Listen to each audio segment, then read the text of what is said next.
और आपके भाग्य में कोई संपत्ति नहीं है और परमात्मा आवश्यक समझते हैं कि इस बच्चे को इतना तो अवश्य चाहिए, तो वो भी आपको अवश्य देंगे। लेकिन आपको इतना नहीं देंगे, इतनी संपत्ति नहीं देंगे, इतना धन नहीं देंगे कि वो आपकी जान का शत्रु बन जावे। आपको कथा सुनाई थी कि एक नरसिम्हा नाम के नरसी नाम के एक मेहता सेठ थे। उसके पास इतनी संपत्ति थी कि राजा ने उसको हुंडी देने का प्रमाण अधिकार दे रखा था। हुंडी का अर्थ होता है जैसे बैंक होते हैं ना, बैंक, और बैंक में ड्राफ्ट बनवाए जाते हैं, तो ड्राफ्ट के पैसे जमा करा दो उस बैंक में, वो बैंक आपको कागज़ बना के दे देगा, आपको दूसरे बैंक में उस ड्राफ्ट के पैसे मिल जाएंगे। तो इतना सेठ था वो, पैसे वाला था कि उसकी हुंडी चलती थी। वो ड्राफ्ट बनाता था, जैसे दूर देश में व्यापारी जाते थे वो पैसा नहीं ले जा सकते थे, रास्ते में कोई चोर लुटेरे डाकू लूट लिया करते थे, वो केवल कागज़ ले जाते थे। वो परमात्मा ने देखा कि वो कंजूस, एक और ख़ास बात है, जितना जिसके पास धन ज़्यादा होता चला जाएगा वो उतना ही कंजूस हो जाएगा, वो दान नहीं कर सकता। और दान करेगा तो लोग दिखावा, दुनिया में दिखाने की खातिर थोड़ा बहुत कितना भंडारा भंडूरा कर दिया, कितना मंदिर में दे दिए 20-30 हज़ार, वो बाढ़ में जाएंगे। क्यों? वो कहते हैं गुरु बिन माला फेरते गुरु बिन देते दान, और गुरु बिन दोनों निष्फल हैं, चाहे पूछो वेद पुराण।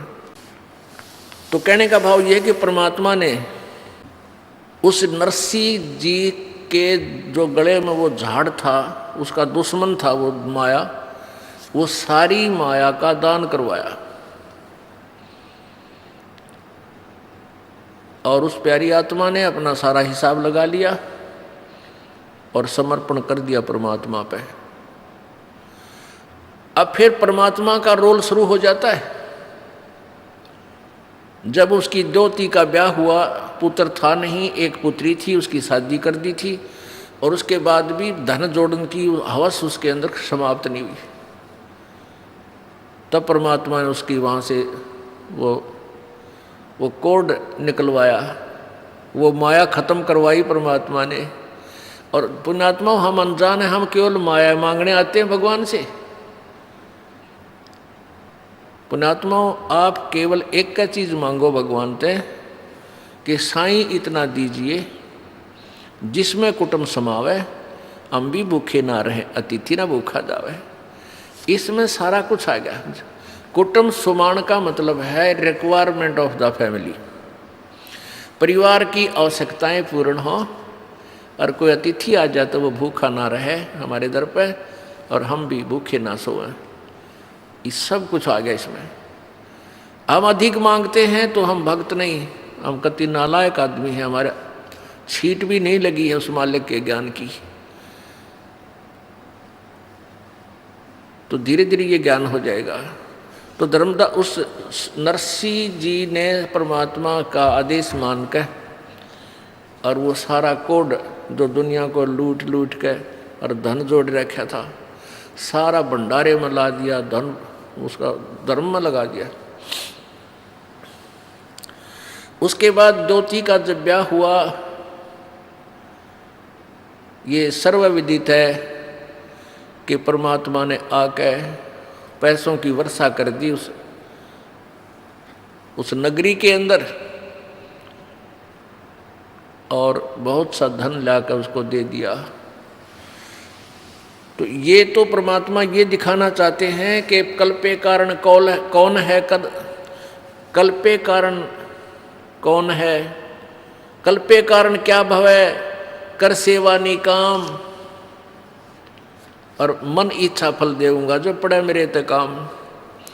अब जैसे आप जा रहे हो, एक्सीडेंट हो गया और वहाँ आपको बचा दिया, वहाँ धनी का काम था, वहाँ ना राष्ट्रपति बचा सकता, चाहे आपका पिता भी क्यों ना हो, ना मुख्यमंत्री बचा सकता, ना कोई भी नहीं बचा सकता, ना तेरी माया बचा सकती, धन नहीं बचा सकता, वहाँ परमात्मा बचा सकता, वहाँ धनी का रोल है।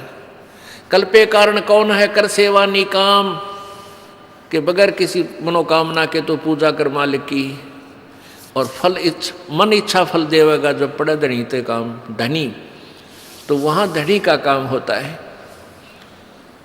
हम परमात्मा के विधान को, परमात्मा की परिभाषा को भूल चुके हैं, इसलिए हम स्वयं ही माया जोड़ जोड़ कर दुनिया ने लूट लाट के 2 के 20 बना के हम सेठ बनना चाहते हैं। 7 जन्म नहीं बन सकते, ये भूल है आपका। अब ऐसी ऐसी दुर्घटनाएं हमारे सामने होती हैं। परमात्मा क्या बताते हैं, राम नाम कड़ुआ लगे, राम नाम कड़ुआ लगे, ये मीठे लगे दाम, दुविधा में दोनों गए भाई, माया मिली ना राम। पुणात्मा, वैसे तो हमारे जीवन में बहुत सी घटनाएं घटती हैं और वो याद नहीं रहती इतनी। जब हम सत्संग सुनते हैं, विचार सुनते हैं, परमात्मा का विधान पढ़ते हैं, फिर वो सारी हमारे सामने घूमने लग जाती हैं। एक समय ये दास पंजाब के अंदर दूसरे संडे को सत्संग करने जाता था। दूसरे रविवार को तलवंडी भाई एक कस्बा है छोटा सा, वहाँ हमारे पूज्य गुरुदेव जी अधिकतर रहते थे। उनकी शतलोक गवन के उपरांत यह दास कुछ दिन वहाँ सत्संग करने जाया करता दूसरे रविवार को। तो वहाँ एक बुढ़िया की मृत्यु होगी। उस बुढ़िया का शोक व्यक्त करने के लिए वो हमारे गुरुजी के जो सेवक थे, उनका कोई रिलेटिव वहाँ आया तलवंडी भाई कस्बा में। जैसे शुक्रवार को आया, शनिवार को वो जाने लगा शाम ने 2 बजे के बाद। तो उन्होंने समझाया कि आप आज रुक जाओ, सह परिवार था वो, कल सत्संग होगा और 10 बजे 9 बजे सत्संग शुरू होता है, 2 घंटे सत्संग होगा, 11 बजे फ्री हो जाओगे, फिर चले जाना, सत्संग सुनो। आपने सत्संग, वो कहता हमने सुन रखे हैं सत्संग, हम भी भक्ति करते हैं। तुम्हारे भक्तों ने कहा परमेश्वर कि तुमने सत्संग बहुत सुने होंगे, पर ये सत्संग भी सुनकर देखो एक बार। तो उसने क्या कहा कि वहाँ मेरी एक पार्टी आवेगी जिससे मैंने अनुबंध करना है, उसके साथ मेरा एक कंप्रोमाइज वो होना है, कॉन्ट्रैक्ट होना है, कोई सौदा करना है, और उसमें मुझे 5 लाख रुपए का बेनिफिट होगा। 5 तो कम से कम है। तो उस आने वाली पार्टी की तैयारी करवानी है वहाँ जाकर। यानी कब आएंगे कि कल रविवार को आएंगे वो 2 बजे 2-3 बजे शाम को। तो हमारे भक्तों ने उसके रिश्तेदारों ने, तलवंडी भाई वालों ने कहा कि 11 बजे फ्री हो जाओगे और यहाँ से 3 घंटे का रास्ता है चंडीगढ़ का, तुम पहुँच जाओगे, फिर कर लियो। कहने लगा नहीं आपको नहीं मालूम मेरे बिजनेस का, मेरे पास समय नहीं है, फिर देखूँगा। वो वहाँ से चल पड़ा, शाम को 4 बजे ही चला। तो अम्बाला के पास आकर के उसका एक्सीडेंट हो गया। मारुति कार में थे पूरा परिवार, 4 सदस्य, लड़का लड़की, वो दोनों पति पत्नी। एक बजरी का भरा हुआ ट्रक खड़ा था, उसका जैक ला रखा था, पिछले दोनों पहिए काट रखे थे, और रात का तो अंधेरा सा हो गया था। उसने वह मारुति कार फुल स्पीड थे और उस ट्रक के नीचे जा घुसी, और झटका लगने तो वो जैक हट गया। वो पूरा लोडी ट्रक बजरी का भरा हुआ उस कार पर, पहले तो झटके इतनी स्पीड में ऊँए मर ले आदमी, फिर रही कई कसर वो ऊपर पड़ गया। तीनों का जाम कर दिए, चारों खत्म हो गए। अब उन्होंने फिर हम जब सत्संग करने गए, जब बताई वह दर्द भरी कथा, तब याद आती है, रह करे भगवान, अब सिर पर धर ले, चाट ले उस 5 लाख रुपया के बेनिफिट ने, आग लाई से धन के आप भी ना रहे, और जय मालिक की शरण में ये कहे तो मान जाते, सुन जाते, हो सकता है उनकी वह बला टल जाती है। राम नाम कड़वा लागे मीठे लागे दाम, और दुविधा में दोनों गया माया मिली ना राम। और आगे की होगा इनके संग में, फिर पीछे तू पसवा की जय दीजय गद्दा बैल बनाई, ये 56 भोग कहाँ मन बोरे कि तकुरडी चुरने जाई। अब तो मनुष्य शरीर है, जब चाहे खाना खा ले, लड्डू खावा, जलेबी खावा, सेब संतरे खा ला, और फिर भगवान की भक्ति ना करने से, देखो भक्ति तो और भी कर रहे हैं लेकिन वो शास्त्र विरुद्ध है, उसका भी यूज कति नहीं, कोई लाभ नहीं। सत भक्ति पूर्ण संत से लेकर भक्ति करने से ही लाभ होता है। तो आगे फिर जो कष्ट इनके ऊपर आएगा वो पहाड़ से भी दुख भारी होगा। किते कुत्ता बनेगा, किते गधा बने, किते सुअर बने। आप देखते हो किसी कुत्ते के खाज लगी है, किसी की दोनों टांग टूट रही है। एक बार ये दास अपने, पहले थोड़े भगत थे, घर घर जाते थे, रात को वहीं रुकते थे, वैसे समझाया करते थे। रोहतक के अंदर ये दास अपने भगत के यहाँ रुका हुआ था। सुबह वक्त से उठकर मैं शहर सपट्टे को निकल गया। शहर के अंदर ही खाली प्लाट पड़े थे, वहाँ सड़क सी बना रखी थी, कॉलोनी काट रखी थी। सड़क पर घूमने के लिए गया तो वहाँ मैंने निशान देखे, जैसे 2 निशान ऐसे रेत के अंदर सड़क के साथ साथ निशान से पड़ते जा रहे थे कंटिन्यूसली। तो मैंने पहले मेरे ध्यान में आया, सोचा कि भाई ये क्या, किस चीज़ के निशान हो सकते हैं। ये सोचता सोचता चल भी रहा था, उधर देख भी रहा था। आगे थोड़ी देर चलते क्या देखा कि एक कुत्ता जिसकी ढूढ़ी डगरी यानी पिछला हिस्से को पैरालाइसिस हो रहा, बैक साइड को, और वो अगले अगले पैरों से चल रहा है और पीछे वाले पैरों को ऐसे घिसराता हुआ घिसरते चल रहे हैं। और मुझे निकट देखकर रोने लग गया, चिल्लाने लग गया, चा चा। वो किसी ने लठ मार दिया उसके, और लठ मारने से उसकी सांकड़ी निकल गई पिछली, वो हड्डियाँ टूट गई। अब उसने सोचा ये मारेगा मेरे, ट्या ट्या। मैं तो और थोड़ी दूर से निकल कर नीचे कर दे, उससे दूर गया, मुखार तरह कर। तो पुण्यात्माओं अब याद आती हैं, क्योंकि पहले तो हम भी आंडी पाके अंडा थे, बेरा नहीं था या बिजली गिरेगी। अब को दुखी प्राणी दिखाई देता है, कालजा धक धक करने लग जाता है। ये भगवान, या दुर्गति मारी भी तैयार थी अगर आपकी रजा ना होती अपने दास पे। तो पुण्यात्माओं अब आप बालक नहीं रहोगे। पहले तो बालक थे, अनजान बच्चे थे, ना जाने के जुल्म कर देते थे, हम कर सकते थे भाई। जैसे दारू पीवे हैं, मांस खावे हैं, बकरा काट दिया है तेरा, इसी से बड़ा जुल्म और क्या होगा। गऊ काट देते हैं। तो ये जुल्म हम से डरते नहीं थे, अब डर लगने लगा कि ये पाप है, अपराध है। तो क्या बताते हैं कि वो जो पैसा तो रहा नहीं, जो जोड़ जोड़ कर दुनिया लूट लूट कर दरिया था, और आगे के बनेगी। अब परसों चौथे समाचार पत्र में आया है कि यहाँ हिसार के अंदर एक आई हॉस्पिटल था, उसका डॉक्टर अपने बच्चे को एडमिशन दिलाने के लिए जा रहा था या आ रहा था। तीन थे एक कार में, तीनों मर गए एक्सीडेंट में, पत्नी, वो और उसका बेटा। पुण्यात्माओं, हम डरते नहीं, हमारा भय नहीं होता। क्यों नहीं होता? क्योंकि हमने ये याद नहीं कि हमारी भी ऐसी कभी ना कभी टिकट कटेगी। और डर होगा जब हम ज्ञान से परिचित हो जाएंगे, परमात्मा के विधान से। अब उस प्राणी ने जो भी, कोई भी, हम भी इसी स्थिति में समझो। अब उसने बहुत बढ़िया हॉस्पिटल बना रखा था, खूब धंधा कर रहा था, और आज वो पैसा भी ना रखे थे, बहुत अच्छा हॉस्पिटल चल रहा था उसका, वेल नोन था वो। तो कहने का भाव ये है कि हम सबके साथ न्याय बनेगी, ना जाने कब बिजली गिर जाएगी।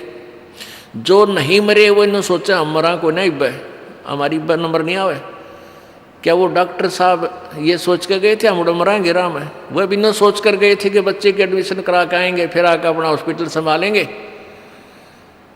अब कौन संभालेगा भगवान जाने। किसी और नहीं मजाएंगे कि तो पशु बनेंगे पक्षी बनेंगे, वह माया रहेगी जो की तुम। परमात्मा हमें याद दिलाते हैं, आजा बंदे शरण राम की फिर पाछे पछतावेगा भाई। आजा बंदे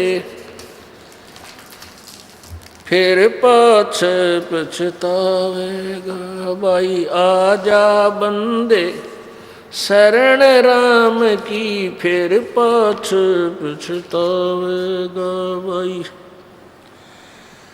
आजा बंदे शरण राम की फिर पाछे पछतावेगा। बाड़ू की बीत पवन का खंबा कब लग खैर मनावेगा। बाड़ू की बीत पवन का खंबा कब लग खैर मनावेगा। आजम तेरे घटन घेर तू राम कहन ना पावेगा। आजम तेरे घटन घेर तू राम कहन ना पावेगा भाई। आजा बंदे आजा बंदे शरण राम की फिर पाछे पछतावेगा भाई। आजा बंदे शरण राम की फिर पाछे पछतावे। काल बलि तेरे सिर पर बैठा बोझा पकड़ ले जावेगा। काल बलि तेरे सिर पर बैठा बोझा पकड़ ले जावेगा। मात पिता तेरा कुटुंब कबीला सारा खड़ा लखावेगा। मात पिता तेरा कुटुंब कबीला सारा खड़ा लखावेगा भाई। आजा बंदे शरण राम की फिर पाछे पछतावेगा। धर्म राय तेरा लेखा लेगा वहाँ क्या बात बनावेगा। हाँ धर्म राय तेरा लेखा लेगा वहाँ क्या बात बनावेगा। लाल खंभ से बांधा जा बिन सतगुरु कौन छुटावेगा। लाल खंभ से बांधा जा बिन सतगुरु कौन छुटावेगा भाई। आजा बंदे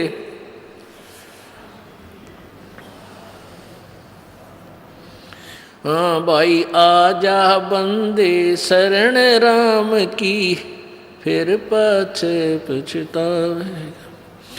दिया लिया तेरे संग चलेगा ये धरा ढक्या रह जावेगा। दिया लिया तेरे संग चलेगा धरा ढक्या रह जावेगा। कह कबीर सुनो भाई साधो करनी के फल पावेगा। कह कबीर सुनो भाई साधो करनी के फल पावेगा भाई। आजा बंदे शरण राम की फिर पाछे पछतावेगा भाई। आजा बंदे शरण राम की फिर पाछे पछतावेगा। सत साहिब अब इसमें ये बताना चाहा कि आजा बंदे शरण राम की और नहीं तो फिर पाछे पछतावेगा। और फिर क्या बताते हैं कि बालू की भीत पवन का खंबा। बालू की भीत दीवार जैसे बालू रेत है उसको क्या करते हैं थोड़ा सा भेकर गिल्ला करके गार सी बना के और थोड़ी बना लेते हैं ऐसी डोल सी। तो वो इतनी कच्ची होती है इतनी अस्थाई होती है कि कोई पशु लात मार दे तो गिर जा, हवा तेज चल पड़ी तो स्कोरिंग होकर उस उड़ जा, वर्षा आ गई तो वो वर्षा से ही वो सारा खत्म हो जाए। कहते हैं तुम्हारा शरीर ऐसा है, ये बालू की भींत जैसा है, ना जाने किस कारण से और कित बिजली गिर जा, कहाँ ये नष्ट हो जाए। परमात्मा याद दिलाते हैं, भाई कहाँ जन्मे, कहाँ जन्मे और पाले पोसे, खूब लड़ाए लाडे, ना बेरा इस देह के, कहाँ खंडेंगे हाड। कहाँ तो हम अपने माता पिता के प्रिय थे, उन्होंने हमें पाला पोसा प्यार दिया, ना जाने काल कित मारेगा। कबीर कहाँ गर्भियो ये काल गह करकेश, ना बेरा कित मारेगा यो क्या घर क्या परदेश। अब यहां हमने निर्णय करना है, आजा बंदे शरण राम की। अब कौन से राम की शरण ग्रहण करें जो हमारे ऊपर ऐसी आने वाली प्रारब्ध की, किस्मत की, पाप कर्मों की बला को टाल दे। वो कौन सा राम है? पुण्यात्माओं, ये तो गीत दुनिया गाती थी, भगवान कबीर साहब की वाणी लेकर सब पंथों में यही गुण गाए जाते हैं। क्योंकि किसी भी संत की, किसी भी पंथ की आप उनकी द्वारा लिखी पुस्तक या उनके द्वारा दिए गए प्रवचनों की सीडी सुनकर देख लेना, उनका कोई भी प्रवचन कबीर परमेश्वर की वाणी से खाली नहीं होगा। उनकी वाणी अवश्य उन्होंने ले रखी है, लेकिन उनका आधार नहीं, उनको ज्ञान नहीं ये वाणी क्या समझाना चाहती है। वो उसका उल्टा अर्थ लगा के अपनी इस परमात्मा की प्यारी आत्माओं को गुमराह किए बैठे हैं। उसके विषय में परमेश्वर क्या बताते हैं? गरीबदास साहिब जी को जब ज्ञान हुआ कबीर जी द्वारा दिए गए अध्यात्म ज्ञान से, तो क्या बताते हैं? बेखों के लश्कर फिरें, ये बाणी चोर कठोर, और सतगुरु धाम न पहुंचेंगे ये 84 के ढोर। बेखों के यानी पंथों के, कितने नर नर पंथ, इनके लश्कर लंबे लंबे पूरे टोल के टोल धके खाते आंडे। और ये वाणी चोर कठोर, वाणी चुरा रहे हैं कबीर भगवान की, एक आने का ज्ञान नहीं, माड़ी बात पे कट मरने तैयार हो जाए कठोर, और मानते नहीं सच्चाई को। ये परमात्मा कबीर जी के लोक में, उस अविनाशी लोक में नहीं जा सकते। ये 84 के ढोर, ये 84 लाख योनियों में धक्के खाते रहेंगे, यहाँ ये पशु पक्षियों की योनियों को प्राप्त करेंगे। तो अब हमने कौन से राम की शरण ग्रहण करनी है वो निर्णय दिया जाएगा। पुण्यात्माओं कहते हैं, संत शरण में आने से आई टले बला, और जय मस्तक में सूली होवा काटे में टल जा। अब कई भक्त क्या होते हैं, जैसे किसी ने नाम ले लिया, उपदेश ले लिया, किसी ने महीना हो गया, 2 महीने हो गए, 6 महीने हो गए, साल भर हो गया, 2 वर्ष भी हो गए, और वो देख रहे हैं कि हमें कोई विशेष लाभ नहीं हो रहा। अब विशेष लाभ क्या होता है उनकी दृष्टिकोण में? वो विशेष लाभ कैसे देखते हैं कि 1-2 साल के अंदर ही हमारे पास अच्छी गाड़ी हो, क्योंकि महाराज जी के दूसरे भक्तों के पास ऐसी सुविधाएं हैं। लेकिन ये भी देखो कि उनको समय कितना हो गया है। परमात्मा, देखो ध्यान रखना, परमात्मा के स्मारक पर रुकना आपके लिए बहुत कठिन है। कठिन इसलिए है कि आपको ज्ञान नहीं, और समाज वो ज़्यादा है जो अज्ञान से परिपूर्ण है। वो संत और भक्त भी बहुत गणे हैं जो अज्ञान से परिपूर्ण हैं। तो इस पर रुकने के लिए आपने रह कर सत्संग सुनना पड़ेगा। सत्संग से आपको ना जाने कौन सी बात ऐसी, कौन सी गोली, यानी गोली मीन टैबलेट औषधि, कौन सी औषधि और जख्म पैदा लगा ठीक कर दे। अब जैसे परमात्मा कहते हैं, धीरे धीरे रे मना धीरे सब कुछ हो, माली सींचे सोगड़ा ऋतुआएं फलो। एक आम का पौधा लगाया है, आज आपने आम का बीज दिया, 15-20 दिन में तो उसका अंकुर फूटेगा, फिर धीरे धीरे बड़ा होगा, उसकी सिंचाई करते रहो। कहते हैं एक आम के पेड़ को परिपक्व करने के लिए सैकड़ों घड़े पानी डालता है माली, तब जाकर वो पेड़ बनता है। और जब पेड़ बन जाता है समय आने पर ही उसको फल लगेगा। तो ऐसे ही आपने ये राम नाम का बीज, वो सत भक्ति आम का पौधा यानी सच्चा नाम रूपी ये मंत्र प्राप्त हुआ है। इसके विषय में आप समझ लीजिए कि धीरे धीरे रे मना धीरे सब कुछ हो, और माली सींचे 100 घड़ा फल ऋतु आए फल हो। इतना विश्वास रखना इस मालिक पर, क्योंकि इस दास का बहुत ही, इस परमात्मा का के विषय में बहुत ही अच्छा अनुभव है। और कोई उद्देश्य नहीं आपको मिसगाइड करने का, केवल सच्ची सच्ची बताने का मेरा फर्ज है। एक भी बात में फर्क नहीं पाओगा, लेकिन समय लगेगा आपके लिए वो सिद्ध होने में। अब एक समय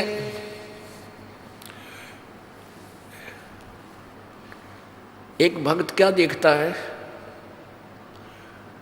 वो देख रहा है कि हमारे पड़ोस में यानी दूसरा घर नाम नहीं ले रखा उस परिवार ने, और उनके सारे सुख यानी उसके बच्चे भी अच्छे पढ़ गए, नौकरी लग गई, लड़कियां भी अच्छी जगह ब्याही गई, खूब संतान भी है, पैसा भी है, कार भी है, और वो भक्त ने नाम भी ले रखा है।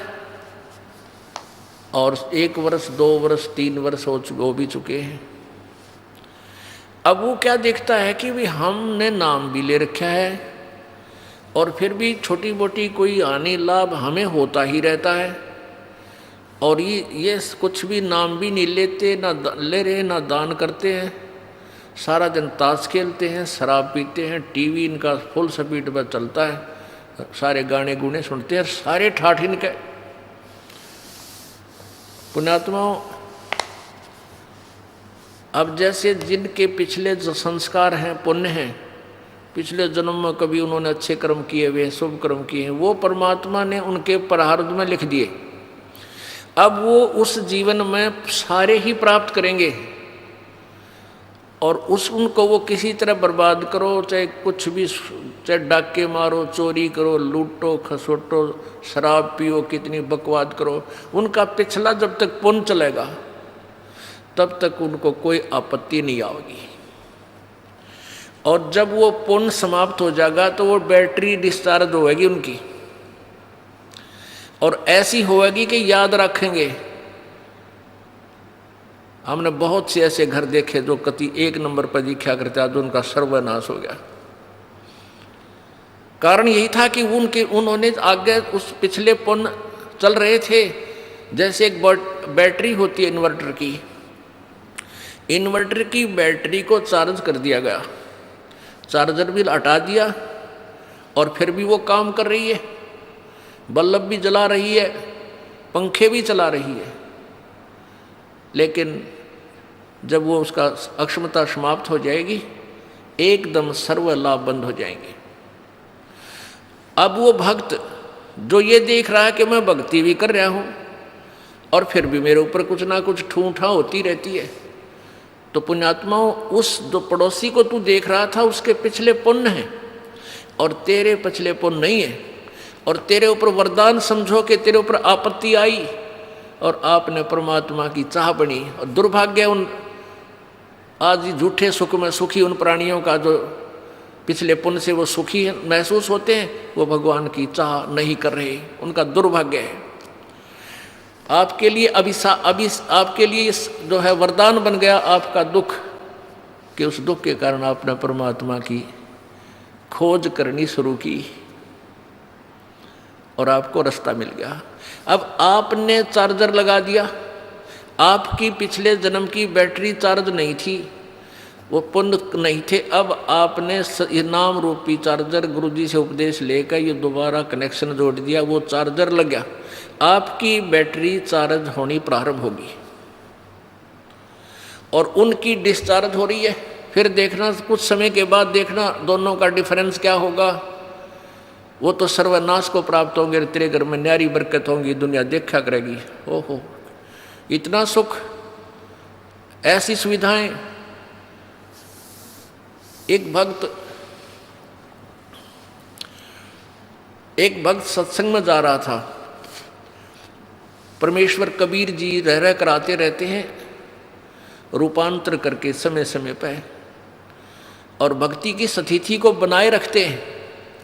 और काल ये चाहता है कि भक्त नास्तिक, सभी मानव नास्तिक हो जाएं, इनको ऐसा उल्टा ज्ञान दिवा दूं, ये साधना करें, इनसे कुछ लाभ मिला नहीं, और ये भूल जाए भगवान को। क्योंकि जो आस्तिक हैं वो भगवान की चाह में कहीं ना कहीं भटकते रहते हैं, और उनको भटकने वालों को परमात्मा किसी न किसी तरीके से अपनी शरण में ग्रहण कर ही लेता है। इसलिए परमात्मा रह रह कर आते हैं कबीर जी, और कहीं गुप्त रूप से कोई साधु संत का रूप धारण करके किसी नगरी में 10-5 वर्ष रह गए, किसी में 2 वर्ष रह गए, तो उनको बहुत सा लाभ दे जाते हैं और भगवान की स्थिति को पुनः स्थापित कर जाते हैं।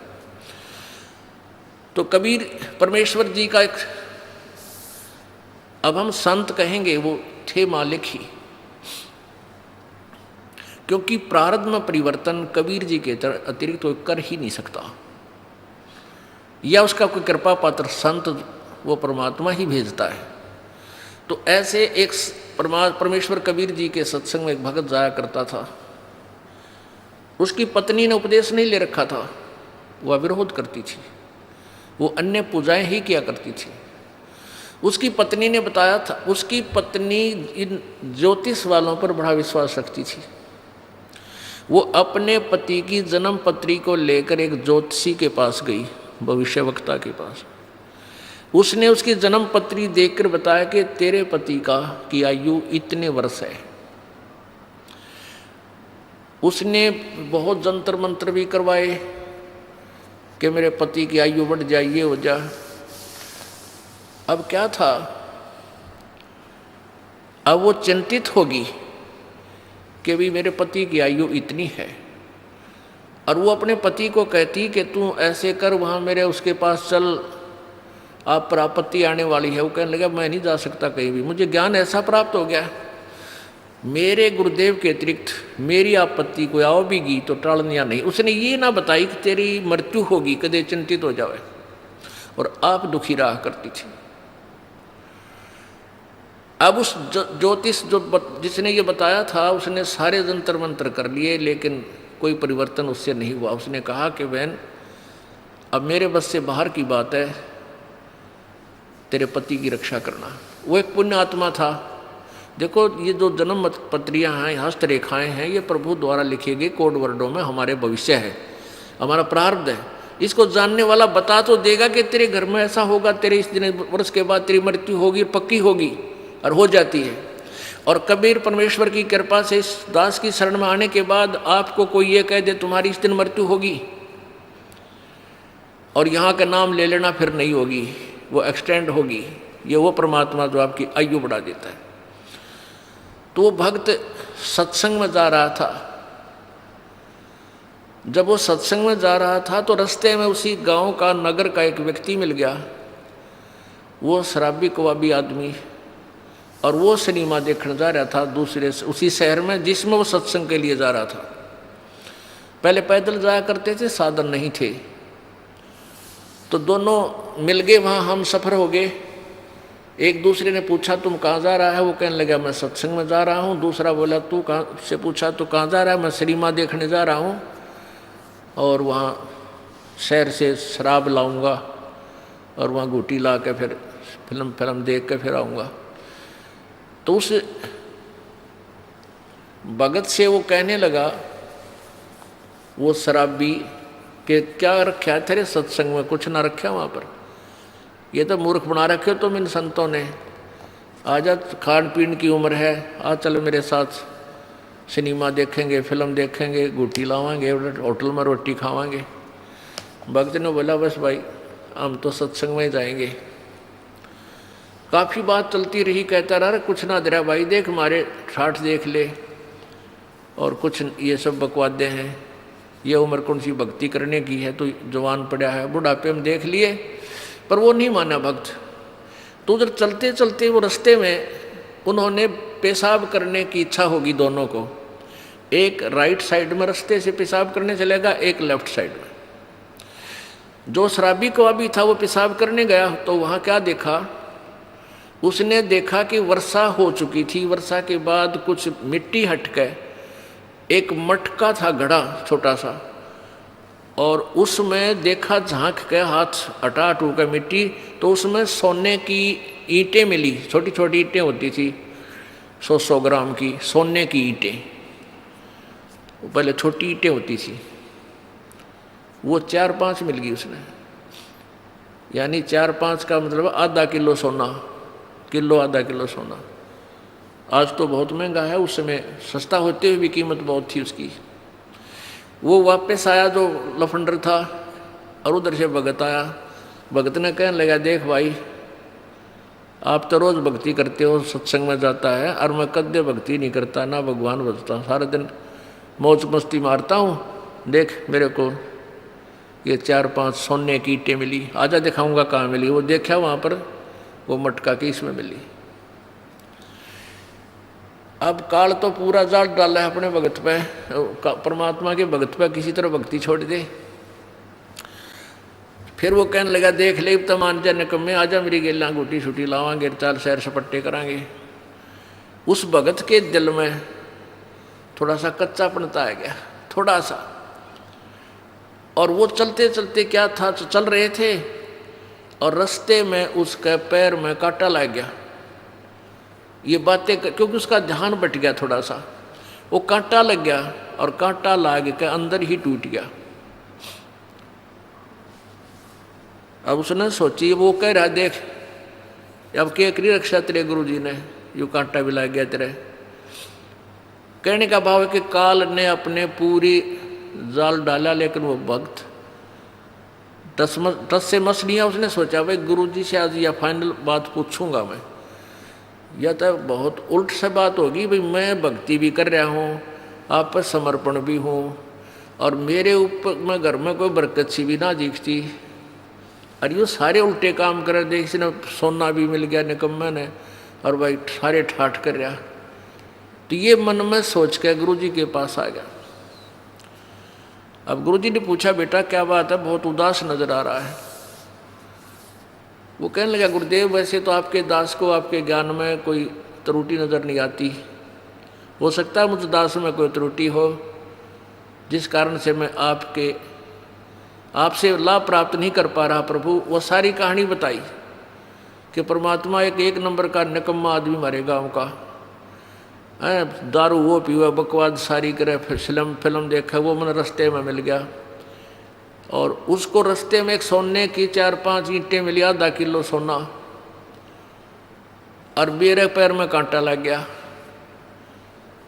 उसने मुझे बहुत डगमग करने की चेष्टा की, गुरुदेव हम भी जीव हैं, मेरे भी मन में थोड़ा सा खोट पैदा हो गया, मुझ पापी पर रक्षा दया करो दाता, ये क्या कारण है। तब उसने बताया, बेटा आज तेरी मृत्यु होनी थी, आज के बाद तेरा जीवन नहीं था, और वो निकम्मा अपना पिछली बैटरी चार्ज कर रहा था, वो अभी खर्च रहा है, बर्बाद कर रहा है, उसके पास भविष्य में कुछ नहीं होगा। बेटा तेरी उम्र बढ़ गई, तेरे आज फाइनल तेरी फैसला था।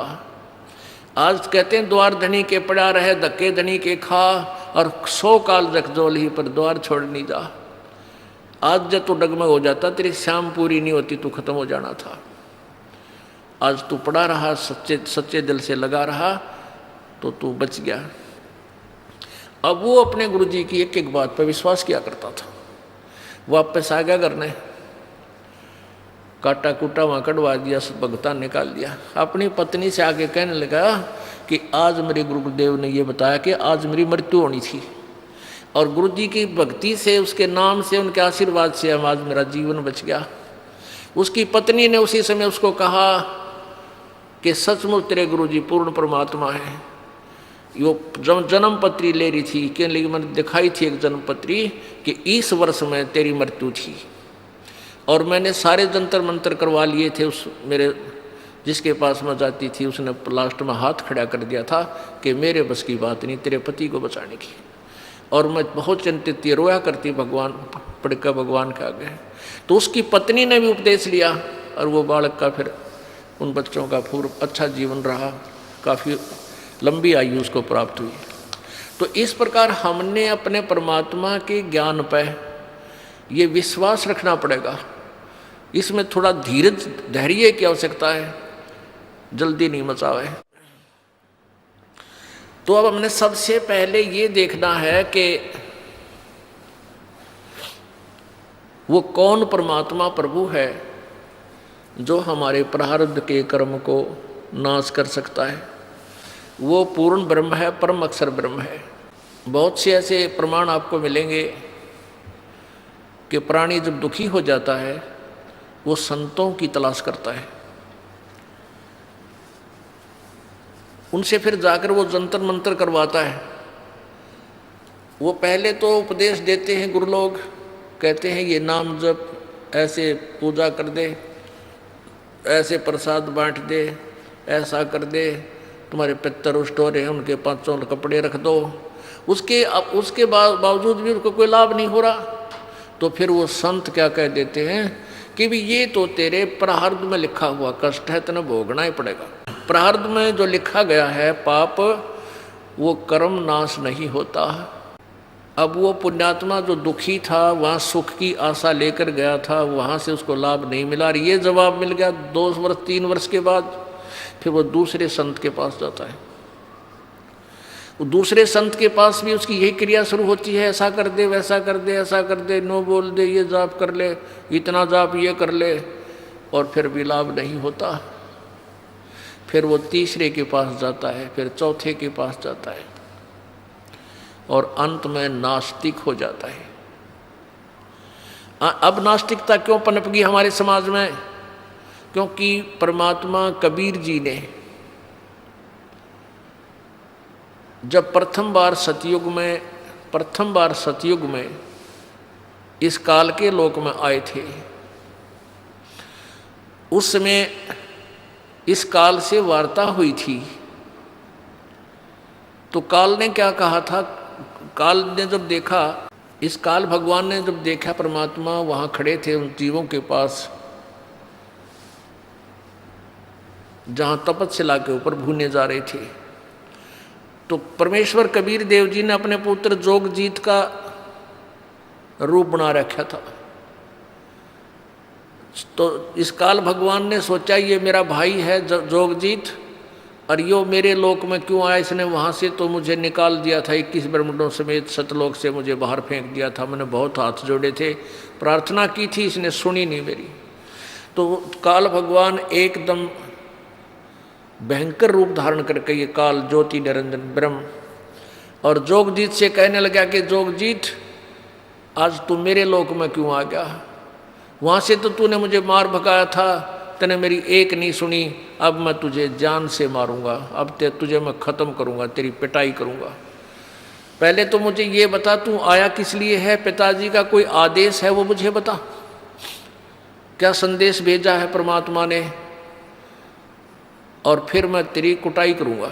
जोगजीत रूप में परमेश्वर कबीर जी ने कहा कि बात सुन ले ज्योति निरंजन, मैं परमात्मा के आदेश से यहाँ आया हूँ, और तूने इन प्यारी आत्माओं को धोखा देकर यहाँ पर लाया तू, और के जुल्म कर रखा इनके ऊपर, तपस्या पर भून रहा है।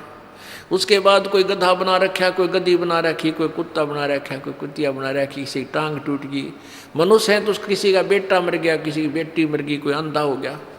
ऐसे जुल्म करता है तू, और मेरे को परमात्मा ने भेजा है कि मैं नीचे जाऊंगा तेरे लोक में, और तूने परमात्मा की स्थिति से अपरिचित कर दिया सबको, भगवान की स्थिति समाप्त करवा दी। मैं वो ज्ञान तत्व ज्ञान प्रचार करूंगा, पूर्ण परमात्मा की महिमा बताऊंगा, और ये बताऊंगा कि ये काल है जिसकी तुम पूजा करते हो, ये ब्रह्मा विष्णु महेश का पिता ये काल है, ये तुम्हें खाता है, तुम्हें अपने खाने के लिए यहाँ रोक रखा है। ये सारी कहानी बता कर आऊँगा, और उनको सच्चा नाम दे करके भक्ति करवा के वापस सतलोक ले जाऊँगा। इतनी बात सुन के अब क्रोधित हो गया, उसका बाग उजड़ता दिखा इस काल ने, मेरा तो नाश करेगा यूँ। जब इसने नीचे सच्ची बता दी तो मेरे पास कौन रहेगा, सब भाग जाएंगे। इस उद्देश्य से उसने सोचा कि इस जोगजीत की टिटवी दाब दूं, इसको ख़त्म करूंगा एकदम भयंकर हो करके। परमात्मा कबीर जी कहते धर्मदास अपनी प्यारी आत्मा को कि ऐसे भयंकर होकर ये काल मेरे ऊपर झपट्या, और धर्मदास मैंने श्वास का सिमरण, वह सतनाम का सिमरण शुरू कर दिया, श्वास उश्वास से। अब पुण्यात्माओं, परमात्मा ने ना तो श्वास के सिमरण की जरूरत थी, और काल उसका क्या बिगाड़ सकता है, लेकिन वो हमें याद दिलाते हैं ये रिहर्सल करके, प्रैक्टिकल करके, कि जब भी आपके ऊपर कोई आपत्ति आवे किसी भी प्रकार की, आप इस सच्चे नाम का, सतनाम का, श्वास वाले मंत्र का जाप शुरू कर देना। चाहे आपने कोई राक्षस दिखाई दे, कोई भयंकर कोई प्राणी आपके पीछे लग जाए या कोई हानि पहुंचाने की चेष्टा करे, आप करके देखना। तो परमात्मा हमें याद दिलाते हैं कि आप ऐसे करना किसी आपत्ति के समय। तो कहते हैं धर्मदास मैंने सांस का सिमरण शुरू किया, और काल उस सिमरण के प्रभाव से इतना कंडम हो गया, वो असहाय हो गया, और ऐसे गिरा वहां से जमीन पर जैसे पक्षी की पांख कट जाया करे, पड़ा पड़ा फड़फड़ाता है, उड़ नहीं सकता। तो उसने देख लिया, काल भगवान ने देख लिया कि जोगजीत के पास बहुत प्रबल शक्ति युक्त मंत्र है, और मेरी इसके ऊपर दाल गलेगी नहीं। तो चापलूसी का तरीका अपनाया, पैर पकड़ दिए, घिसड़ पिसड़ के नीचे आके जोगजीत के दोनों पैर पकड़ दिए। बोले, कहने लगा तू मेरा बड़ा भाई, मैं तेरा छोटा भाई। क्योंकि जोगजीत, सहजदास, अचिंत, तेज, ज्ञानी, ये पहले परमात्मा ने उत्पन्न किए थे। अचिंत के बाद फिर अक्षर पुरुष उस अचिंत ने किया, उत्पन्न किया, और ज्योति निरंजन को परमात्मा ने बाद में उत्पन्न किया, इसलिए छोटा है सबसे, 17वां है ये। तो उसने कहा कि तू मेरा बड़ा भाई, काल बोलता है जोगजीत को, मैं तेरा छोटा भाई। और छोटे बच्चे तो उत्पात करते हैं और बड़े अक्षमा किया करते हैं।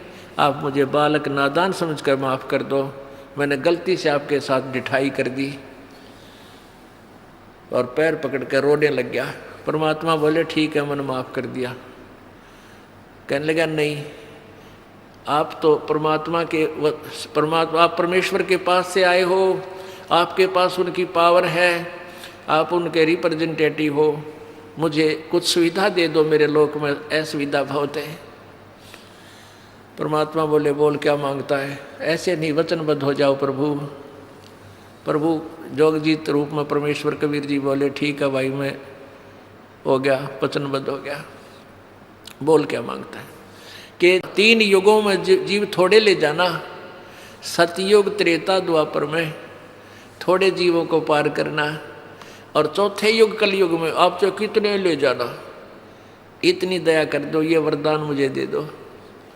परमात्मा बोले भाई तथास्तु, ठीक है, सतयुग, त्रेता, द्वापर में मैं बहुत कम जीवों को ले जाऊंगा, और कलयुग में अब तेरा वचन है ये, फिर मत जाना कदे बकवाद करे फिर गढ़ूं तने।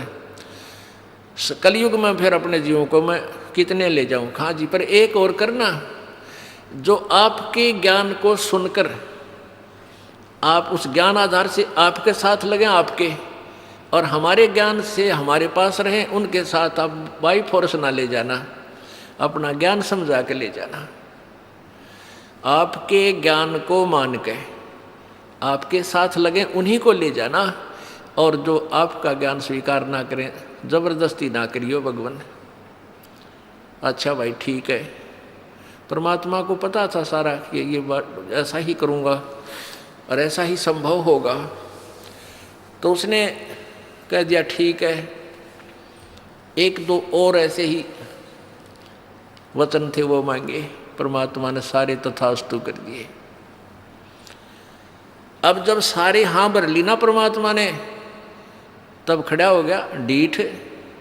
जैसे इस भस्मागिरी ने पहले तो पूजा करे था भगवान शंकर की, और उल्टा नीचे सर ऊपर पैर करके, जब भगवान शंकर ने वचनबद्ध होकर भस्म कड़ा दे दिया, जब ने बोला बोले शंकर होशियारी तो न देखूंगा, शंकर जी को मारने के लिए उसके पीछे पड़ लिया। और तेरी पत्नी ना अपनी पत्नी बनाऊंगा, तुझे खत्म करूंगा, बोल शंकर की जय। अब शंकर आगे आगे, शंकर जी आगे आगे, पीछे पीछे चला। तो यहाँ ऐसा है, अब शंकर जी तो उससे डर के बाज लिए, अब परमात्मा वहाँ खड़े हैं, उसका बकल तार दिया काल का, वहाँ गिर गया चक्कर खा के। तो फिर परमात्मा से उसने कहा, खड़ा हो गया एकदम, अगजा जोगजीत, बेशक नीचे के लोकों में चले जाना। और जब कलयुग आवेगा ना, कलयुग, उस समय इन सभी प्राणियों को उल्टी, वैसे तो सतयुग से ही शुरू कर दूंगा इनको उल्टा ज्ञान देना, उल्टे यानी शास्त्र विरुद्ध साधना पर आरूढ़ कर दूंगा, और देवल मंदिर पूजा, देवी देवताओं की पूजा पर आरूढ़ कर दूंगा। और कलयुग के अंदर तो ऐसा कर दूंगा इस प्राणी को, ये भक्ति के योग नहीं रहेगा। अब आप देख रहे हो कितने विकार भर गए हमारे अंदर, बीड़ी, शराब, मांस, तम्बाकू, दुनिया भर के। अब धर्म जो न्यारे बने थे, अलग अलग धर्म बने, हिंदू धर्म बना, मुसलमान ईसाई धर्म बना, मुसलमान धर्म बना, सिख धर्म बना। ये धर्म धार्मिकता के आधार पर हुए थे कि पुराने वाले धर्मों में त्रुटि आई तो दूसरे धर्म अलग से, जैसे सब बुराइयों से हटाकर वो अलग से स्वच्छ समाज तैयार किए गए थे। और अब सभी धर्मों के अंदर एक जैसे विकार घर करके शराब पीते हैं, मांस खाते हैं, हत्याएं करते हैं, जीव हिंसा करते हैं, तम्बाकू पीते हैं। और कोई आप देख लो, मानव सतर कितना गिर गया, भाई बहन का प्यार नहीं, कोई लोग लाज रही, कोई लाज शर्म रही नहीं, माता पिता के प्रति श्रद्धा रही नहीं। और भक्ति सभी शास्त्र विरुद्ध कर रहे हैं। तो परमात्मा, अब यहाँ एक शंका उत्पन्न होती है कि भाई परमात्मा तो अंतर्यामी थे कबीर जी, और उन्होंने ही तो श्राप दे दिया इसको 1 लाख मानव शरीरधारी शरीर जीव खाने का, तो वहाँ से गलती तो भगवान ने ही की है। कुछ ऐसे प्रश्न करते हैं अनजान व्यक्ति, शुरू में ऐसे शंकाएं उत्पन्न होती हैं। अच्छा, वो गलती की, उसके बाद फिर भगवान ने ये 3 युगों में जीव कम ले जाने का वायदा नहीं करना चाहिए था, हम पहले पार हो जाते हैं। पुण्यात्माओं, परमात्मा ने पता था हम किसे हैं। जैसे हम अच्छे होते तो सतयुग सतलोक से ना आते, हम कति कंडेम हो लिए तभी तो यहाँ आए हैं, जमाने कम्मे थे। परमात्मा को पता था यदि वो श्राप नहीं देता 1 लाख मानव शरीरधारी प्राणियों के आहार करने का, तो ये काल कभी भी हमें मनुष्य जीवन नहीं देता। एक योनि और बना दे, वो जो 83 लाख बना रखी गधे कुत्ते सूरा की, और हमने जिंद कभी भी मालिक याद नहीं आने देता, ऐसा जुल्म कर देता हमारे साथ। परमात्मा ने इसकी मजबूरी बना दी हमें मानव शरीर जीव, एक मानव शरीर देने की। और मालिक को पता था कि इन निकम्या ने मैं फिर जाकर मानव शरीर में ही समझा सकता हूँ, इनको फिर ले आऊँगा, खा लेने दे धक्के कुछ दिन, इन्होंने ये ले लेंगे। टिंडे काल के साथ गए हैं वहाँ सुख ढूंढने के लिए। हम उस सतलोक को छोड़कर जहाँ सर्व सुख हमारे पास न ठोकरों में पड़े थे, सारी सुविधाएं थी, कोई मृत्यु नहीं थी, कोई बुढ़ापा नहीं था, और यहाँ आकर हमने के बड़ा ये पहाड़ से भारा दुख परचेज कर लिया, मोल ले लिया। और दूसरा ये था कि 3 युगों में इसलिए परमात्मा ने अलाउड कर दिया क्योंकि 3 युगों में वो पुण्यकर्मी प्राणियों को जन्म देता है, ये जो पिछले जन्म जन्मांतर के शुभ कर्मी प्राणी होते हैं। और वो शास्त्र विरुद्ध साधना करते हैं, शास्त्र विरुद्ध साधना करते करते भी उनकी लंबी आयु, सारा सुख, शरीर मजबूत, स्वस्थ शरीर। और उस समय वो एक विधान है, ऐसे पुण्यकर्मी प्राणियों का सतयुग में जन्म होता है कि पिता से पहले पुत्र नहीं मरेगा, ना पुत्र नहीं मरेगा पिता से पहले, और स्त्री विधवा नहीं होती, यानी स्त्री पहले मरती है और पति बाद में मरते हैं। ऐसे अच्छे वहाँ उस समय नियम होते हैं। तो उस समय सभी साधनाएं करते हैं, मनमुखी करते हैं, फिर भी उनके घरों में सुख होता है। तो वो परमात्मा कबीर जी आते रहते हैं 4 युगों में, लेकिन वो कतई नहीं सुनते भगवान की, उल्टा विवाद करते हैं। 4 युगों का इतिहास है, आप इसमें पढ़ सकते हो, आध्यात्मिक ज्ञान गंगा में इस दास ने पूरी विस्तार से भर रखा है। ऐसे ही त्रेता युग के अंदर भी प्राणी ज़्यादा दुखी नहीं होते। उनके पुण्य कर्मों से उनको समय समय पर लाभ मिलता रहता है। तो ये सोचते हैं कि हम जो पूजा करें इसी से हमें लाभ मिला। और द्वापर युग में भी ये प्राणी इतने कष्ट में नहीं होते जितने वर्तमान में। इतनी बीमारियां गिनती नहीं। वैज्ञानिक एक रोग के ऊपर कंट्रोल करने की चेष्टा करते हैं, इतने दूसरा चार हो जाता है। पहले अक्षय रोग था, उस पर कंट्रोल किया तो कैंसर हो गया। कैंसर का भी 10-2% को सहारा मिला तो आगे से एड्स शुरू होगी। और तेरा गजब, एक तो एक आगे नई बीमारियां, किसी का कोड लग गया, किसी का किसी प्रकार की तकलीफ, किसी का बेटा मर गया, किसी का पूरा परिवार नष्ट हो गया। अब कलयुग में इसलिए परमात्मा ने कहा था कि मैं अपने बच्चों को कलयुग में संभालूंगा,